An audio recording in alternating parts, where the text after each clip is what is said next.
Office of the Vice President, dodoblehin o di kaya titriplehin ang kanilang proposed budget para sa taong 2021 na isinusulong ngayon ng mga lawmakers para daw mas mapalakas ang kanilang pagtugon sa health crisis na ito. Mga netizens, kontra dahil baka raw gamitin lang ito sa 2022 election campaign. Para sa buong detalye, tumutok lamang sa video na ito. Pero bago ang lahat, kung hindi ka pa nakakapag-subscribe sa aking channel, huwag mong kalimutang pindutin ang subscribe button pati na rin ang tiny bell para updated ka sa mga bagong kaganapan. Maraming salamat!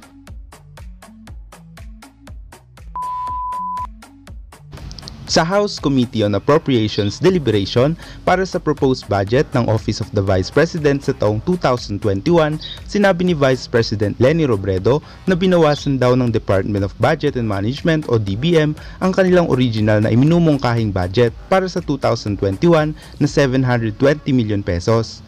Sa halip na ganitong halaga, 679 million pesos lamang daw ang inaprubahan ng DBM. Ayon sa pahayag ng Vice President, we submitted initially a budget of 720 million pesos, which is the same budget as what we had last year. But what the DBM approved was only 679 million pesos. Matapos malaman ni Camarines Sur 3rd District Representative Gabriel Bordado Jr. ang budget cut sa pondo ng OVP para sa susunod na taon, agad nitong tinawag ang kanyang mga kasamahan upang baguhin at taasan pa ang budgetary allocation ng Office of the Vice President. Sabi nito, the Office of the Vice President has the lowest budgetary allocation in the entire Philippine bureaucracy. It has been engaging in frontline activities against COVID-19. It has launched livelihood, education, people empowerment, and other projects throughout the country, but still its budget is the smallest in the entire bureaucracy. Now, how can the Office of the Vice President ever sustain its initiatives given this minuscule appropriation?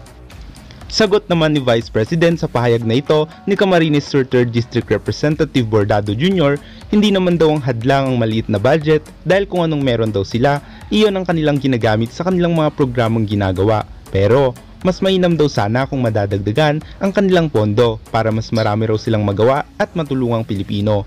Sabi niya, we make do with what we have. That has always been how it was at the Office of the Vice President. When we started in 2016, we operated with a budget of I think just over 500 million pesos. For us, it has never paralyzed us from doing the things we have been doing. A small budget has never been a hindrance to us. But, as I was saying a while ago, it would help us greatly if we are given more, because that would mean we will able to serve more people.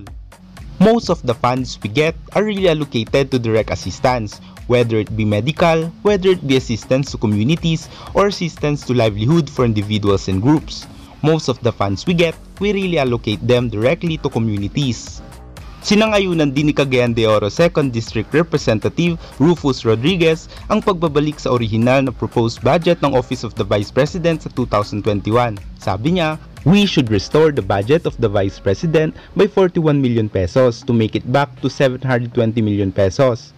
Plus, I believe that we should not only give 720 million pesos to the Vice President's office, but I believe we should increase it because this pandemic will still be with us in the coming months next year. Iminungkahi pa nito na dagdagan pa raw ang budget ng OVP ng at least 10%. Dagdag pa niya, I would like to move is the addition of 113 million pesos, not a big amount considering that our budget of 4.5 trillion pesos, and we see the acts of the Vice President, her dedication, and with her office giving immediate aid, and we can see that, therefore, this should continue. Samantala, ang Baguio Lone District Representative naman na si Mark Go ay minungkahing doblehin ng budget ng OVP. Sabi nito, nakalagay po dito ang kanilang budget na inaprubahan ay 679 million pesos. Gawin po nating doble yan, kung pwede, o kaya 1 bilyong piso para lalong magawa ang dapat gawin at ang kailangan nila ay mabili po nila at magamit po sa pagtulong sa ating bayan. Habang ang ACT Teachers Party List Representative Franz Castro sinabing hindi raw deserve ni Robredo ang minuscule budgetary allocation o ang pagbawas sa kanyang budget sa 2021 lalo pat siya raw ay working Vice President. Sabi niya, sinusunugan po ang panukala na dagdagan, doblehin, triplehin ang budget ng Office of the Vice President para mas marami ang matulungan at para mas maraming magawa ang Office of the Vice President. Yan ang sabi ng ACT Teachers Party List Representative Franz Castro. Sa kabilang banda, muli na namang nagbigay ng kritisismo ang Vice Presidente at sinabing karapatan niya raw magsalita, kahit sino raw ay may karapatang magbigay ng kritisismo, may katungkulan man o wala. Bahagi raw ito ng nation building. Ito ang kanyang pahayag. Kahit hindi ako Vice President, may karapatan ako. Kahit ordinaryong mamamayan lang ako, may karapatan akong ipahayag yung aking mga mungkahi. May karapatan akong mag-criticize. Kasama ito sa demands sa akin as a Filipino na maging bahagi ng nation building. Hindi pwedeng sabihin na dahil hindi ako presidente, hindi ako pwedeng magsalita. Kahit wala ka sa katungkulan, pwede kang magsalita. Yan ang sabi ni Vice President Leni Robredo.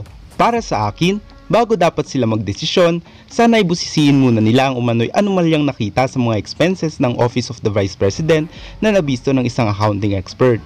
Hindi dapat basta-basta nilang taasan ang pondo ng Vice Presidente at sa tingin ko, hindi niya rin ito deserve dahil kung makikita naman natin, tila may sarili itong mundo at tila nagmamadali pang pumalit sa pwesto ng Pangulo. Puro siya pagtutol sa lahat ng ginagawang desisyon ng ating Presidente. Bagamat bahagi siya ng gobyerno, hindi siya nakikisa sa administrasyon kundi puro pagsalungat sa mga desisyon gaya na lamang ng kanyang pagrereklamong hindi sapat ang Bayanihan 2 sa pagtugon sa pandemya. Bilang nasa pwesto, dapat na makiisa siya kung nais niya ng dagdag pondo at sa halip na puro pagguda at pag-i-speech lamang, gawin niya ang kanyang trabaho bilang Vice President. Ang Pangulo ay patuloy na nag-iisip ng mga solusyon para matugunan ang pangangailangan ng mamamayan at para na rin hindi maging grabe ang epekto ng pandemya sa ating bansa. Wala namang masamang sumubok sa mga kaparaanan. Bilang isang leader, magandang maging isang risk taker dahil walang mangyayari kung hindi susubukan. Maganda naman ang kinalabasan ng mga desisyon ng Pangulo, kaya ikaw na bahagi niya, makiisa ka at wag lang puro pagrereklamo. Samantala, maraming mga netizens ang hindi sumang-ayon sa mungkahing taasan ng pondo ng Vice Presidente dahil panay ang batikos nito sa kasalukuyang administrasyon. Kaya hindi na raw dapat ito bigyan pa ng pondo at sa halip na gamitin ito sa mga programa, baka raw mapunta lang ito sa kanyang election campaign sa 2022, sabi ng mga netizens. Additional campaign budget for 2022 elections? Kapal mukha ng peking VP, puro pag-question sa ginagawa ng gobyerno na kinabibilangan niya tapos bibigyan ng malaking budget ng mga kaalyado niya sa Kongreso para saan? Para sa 2022? Ang dami mong kuda against sa ginagawa ni PRRD tapos manghingi ka ng budget in billions? Hindi na kailangan, marami na ang ginagawa ni President Digong na projects para makasurvive ang bansa. Makipag-cooperate ka na lang para may magawa ka, huwag ka magsarili o baka naman para sa kampanya nyo. Ano ang masasabi mo sa video na ito? Kung may nais kang sabihin, maaari kang magbahagi ng iyong opinion sa comment section. Thank you guys for watching. See you on my next video.